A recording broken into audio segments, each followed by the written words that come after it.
ټوله مسله یو سړي ورانه کړې ده، ما تاسو ته در په ګوته کړی دی چې ټوله ګوته په دقیقه کې ده. وغورځوئ دا غلامان او دا خرڅ ملایان د منبر نه وغورځوئ. دا چا د پلار جاګیر خو نه دی. دین چې څومره حق مولا ته حاصل دی دومره ما ته حاصل دی. زم چې مولا مسلمان دی، زه مولا نه هم مسلمان یم، او زما د مسلمانۍ دا ثبوت دی چې زمونږ جوماتونه پاخه دي او کورونه هم کچه دي.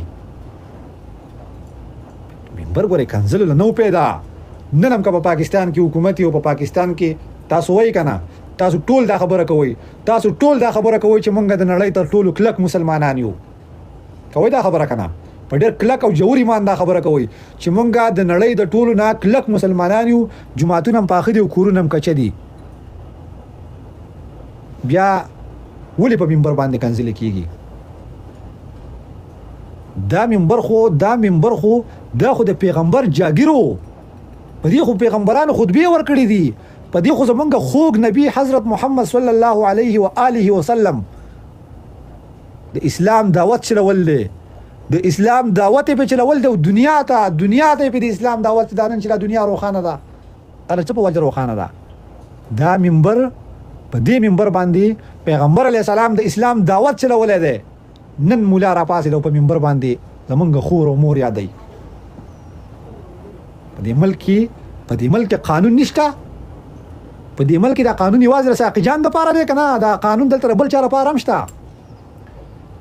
دا قانون صرف دلته د بېوس او د لاچار او د ریړۍ او د ټرالۍ او د ګیندرۍ د مزدور دپاره دی، یا د رکشې د ډریور دپاره قانون دی، که دا قانون د مولا دپاره او د زورور او د طاقتور دپاره هم شته.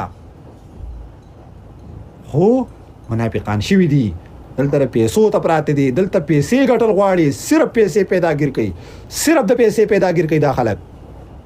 چې ستا راواخلئ ټول کلمه تیره کوي او د خپل کلي د مولا نه راواخلئ چې د کلي مولا د کلي د سودخور سره تعلق یې کني. زی وای ټول د خپل ما ته غلط کمنټس هم کوي، ما ته صحیح کمنټس هم کوي. په دې خپل ګریوان کې سوچ وکړئ موږ د کلي مولایان د مالدار سړي سره تعلق ساتي که نه ساتي؟ زمونږ د کلي مولایان د غریب سړي په جنازه کې داسې ولاړې ته به وایي چې د دې غریب د ښځه په زر تنه کنځلې مې پرېښې دي. مالا د لګانو په خېټه موړ یم، خو د نغد روپو وس مې نه کېږي چې په خپل ملت یې وویشمه او دا غږ وله په جار باندې پورته کوم. نا انصافي. مولوي صاحب افغانان کډوالانو په جیلون په خپل پښتونخوا کې د خپل پلار نیکه په ځمکه کې په پښتون کې چا پرخ راوستی دی. یو جبم ده، یو کلمم ده، یو رواج هم دی، یو کلتور هم دی، یو شان مړی ژوندی هم دی، او تاسو پکې کندهتارې راښکولي دي دغه کافر دی او زه مسلمان یم. ستا کم کار د مسلمانۍ دی؟ هغه افغانان چې نن په جیل کې ناست دي، نن په جیل کې پراته دي، او د پاکستان پولیسو او پوجانو چار دیوالي په عمل کړو، د هغو کورونو ته ورواوښته او د هغو د ښځو بېعزتي وکړه. رئیس صاحب ستا د منبر نه دا غږ راځي که نه راځي؟ ته چې رساقي جان خلاف دا بکواسیات کې او سهار او ماښام کنځلې کوې، د خپل ورکر دې پسې لګول دي کنځلې کوې. مولوي صاحب ستا د منبر نه دغه افغانانو کډوالو در په در خلک دي، بېوسه خلک دي، لاچاره خلک دي. کلمه خو یې ویل ده که نه؟ په دې خپله خاورو له ځای مه ورکوه، شناختي کارډ هم مه ورکوه، پاسپورټ هم مه ورکوه، شپېل هم ځای مه ورکوه، کډ هم ډیران ته ګزار کا. خو اسلام د یووالي دعوت ورکوي. مولوي صاحب ته څنګه زما ورور زمانه جدا کې؟ ته څنګه په کندهتارو زما ورور زمانه جدا کې؟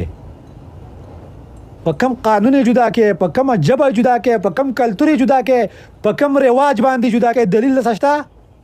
دلیل د سشته؟ قسم په خدای که تاسو سره حق خبرې تواني، تاسو خو دلته ټټوان ساتلی یې، تاسو دلته دلالان ساتلی، تاسو باندې صرف خپلې تاسو صرف د دې تولیاګانې صرف خپلې سپایانې را باندې کوي. د پنجاب د مولا عزت وګوره، د پښتونخوا د مولا عزت وګوره. د پښتونخوا مولا ځان په خپله بې عزته کړی دی. که د ماله په منبر باندې مسله کولی د حق او د سچ، د هر کلي ځوانان چې خپل مولا سره ولاړ وي او د هر کلي مولا راوتی وي، د څه وی چې په پښتونخوا کې به اور بل شوی وي یا په پښتونخوا کې به یو دماکه شوی وي. لاړ شي پنجاب یورپ ته روان دی او پښتونخوا ټول سعودي عرب او دوبۍ ته روان نه ده. د ګټې مزدوري کوي، د ګټې مزدوري کوي. سار کې د سعودي عرب په ټولو اشارو کې وګرځي، سار کې په سعودي عرب کې په ټولو اشارو کې وګرځي. سار د مانځنه پس وګوره چې را پښتانه څومره در په در ولاړ دي. یو سیاستدان، یو مولا، یو واکدار، یو د اداري سړی د ماته راوخه چې د پښتون او د بېوسه سړي په حق کې خبره کړله. شته داسې څوک؟ داسې څوک شته چې د پښتون په حق کې خبره کړله؟ یو سړی هم نه راکړي. که مونږ خبره کوو بیا زمونږ په خوله کې سکون رامنډوي. هغه وساق جان خو د مولانا صاحب عزتي وکړه چې دا مولا زما خاورې ته، دا مولا زما وطن ته، دا مولا زما سرتوري خور ته، دا مولا زما غبوري مور ته، دا مولا زما ورک شوي ورور ته د انسانیت نظر نه کوي. زه دې مولا ته 20 پیره د انسانیت نظر نه کوم. ولګوئ پیتوی هم را باندې ولګوئ، کافر مې هم کوي خو په دلایلو مې کافر هم کوي او پیتوی هم را باندې ولګوئ، ملامت مې کوي. خو لاول راته ګناه راوښوي چې ستا دا ګناه وه، لاول راته ګناه راوښوي چې ستا دا ګناه وه. موږ په تا پسې په دې ګناه کې په منبر کنځلې کړلي. ما خو سیمپل ساده خبره کړې وه. ما خو د پښتونخوا د امن سوال کړی چې مولوي صاحب ستا د منبر نه جرنیل صفت کېدی شي. زما د پښتونخوا د جومات، زما په پښتونخوا کې جومات شهید شو، مدرسه شهیده شوه، لال مسجد چې شهید کېدم د دې مولا په کې لاس و. که د پولیس لاین باندې دماکه کېږي هم پکې دا مولا لاسي، که په جومات مې دماکه کېږي هم د پکې لاسي، که په مدرسه مې دماکه کېږي هم د پکې لاسي، که خور او مور مې سرتورېږي هم د پکې لاسي. دلته د پارلیمنت نه د پارلیمنت نه د سیاست نه د عالمي قوت نه منبر او قرآن اوچت دي. مولوي صاحب دا منبر، په دې منبر خو پیغمبر علیه السلام کې ناستلی و، په دې باندې هغه د دین دعوت چلولی و. مولوي صاحب دا قرآن دا اجازت ورکوي چې کله ریاست بې اختیاره شي، ریاست ظالم شي، ریاست ظلمونه شروع کړي، بیا به په وخت کې مولوي صاحب د منبر نه آواز کوي. په هغه وخت کې به مولوي صاحب د منبر نه آواز کوي. نن ولې منبر خرڅ دی؟ نن ولې محراب خرڅ دی؟ نن ولې مولا خرڅ دی؟ شته چا سره دې خبرې جواب؟ دې خبرې جواب څه چا سره؟ زما په کور کې ناسته بوډۍ مور پرون د منبر نه کنځلې شوې ده. ما څه ګناه کړله؟ ما ته زما ګناه راوښیه. ما څه ګناه کړله؟ پرون د منبر نه، پرون د پیغمبر د منبر نه زما مور کنځلې شو ده. ولې کنځلې شو ده؟ ما پښتونخوا د امن سوال کړی و. ما خو نه د مولا ښځه کنځل وه، ما خو نه د مولا مور کنځل وه، ما خو نه د مولا لور کنځل وه، ما خو نه د مولا ذات یاد کړی. ما ورته ساده سیمپل خبره، سیمپل تپوس مې ترې کړی و. مولایان په جذباتو کې راغلي دي، په جذباتو کې انشاءالله. دا مې راته قسم خوړلی، دا مې راته قسم خوړلی انشاءالله د خیره ساه چې دا سر مې سلامت که نه.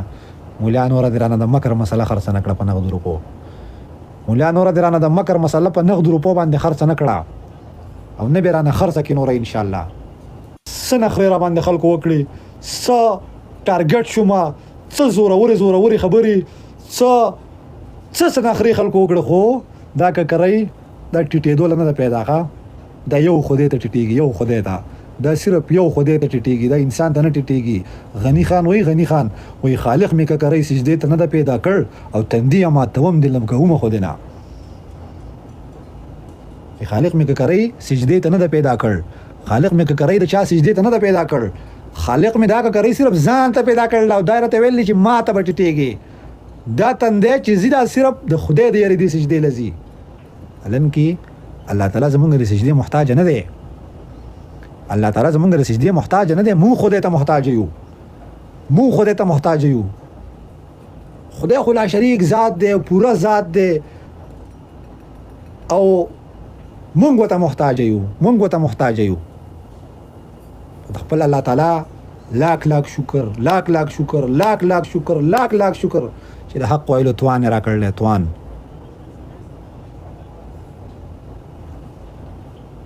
د حق خبرې، د حق او سچ خبرې توان را کړلی. توان په دې باندې الله تعالی نه ډېر شکر گزار یم.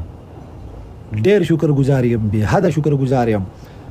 هلته پرون خو د ګرفتارۍ خبره شوه او اوس چې ملت په ما شنک کوي چې رهبره اوس په دې حالاتو کې چې بالکل د مرګ خولې له داسې ورغلی یم، داسې د مرګ خولې له ورغلی یم. په دې حالاتو کې نه دی، په دې حالاتو کې چې کوم دی که نه ملت په ما باندې شک کوي، نو ملت به بیا په مړینه نه دی، بس بیا په مړینه راته صرف دقه لیکي وایي مرګ سره ګلونه وړي او مرګ ګلابونه وړي. ژوندانه مې سپورټ کوي. غږ مې دنیا هېڅ هم دنه نه غواړم، روپۍ دنه نه غواړم، ګفټونه دنه نه غواړم، ډالر دنه نه غواړم، ګیمونه چا سره نه کوم، خو چې ویډیو کوم غږ مې دنیا ته ورسوي. بس غږ مې دنیا ته ورسوي. دا نه دی، دا غږ مې دنیا ته ورسوي صرف دقه. پوه شوې؟ دقه را باندې احسان وکړي لکه دا څنګه چې را باندې وکړو. غږ مې دنیا ته ورسوي. ډېر قیمتي مواد را سره پراته دي، ډېر قیمتي مواد، ډېر قیمتي خبرې را سره د ملت خو که په توجه م واورېدم او دا پیغام تاسو مخکې شیر کړه. دا د منظور ګټه ده، دا د عمران خان ګټه ده، دا د پښتون ولس ګټه ده، دا د پښتون وطن ګټه ده، دا د لر او بر ملت ګټه ده. ساقي جان خو یو ککرۍ ده، بس ایسته به ختمه شي. بس کل نفس ذائقة الموت. دا مونږ د راتلونکي نسل جنګ کوو، د راتلونکي نسل. ګورې اوس خو لا بیا هم زمونږ لږ ډېر وس کېږي، په مستقبل کې به ګورې دا دلګان زمونږ کورونو ته راوړي. دا نه دی، دا ښځې به رانه دقه شانته کې روانوي او مونږ به ورته ګورو. دا ښځې به رانه دقه شانته کې روانوي او مونږ به ورته ګورو. او قسم په خدای که د چا وس پې ورسېد بیا که نه، د چا وس که د چا وس پې ورسېد که نه، بیا په دې مخ باندې مې لاړې راتو کوي لاړې. دا خپل خلک هم ورسه میلاو دی، دا خپل خلک هم ورسه خرڅۍ غرقوي. خو دې مسلمانانو دا وخت د اواز اوچت کوي.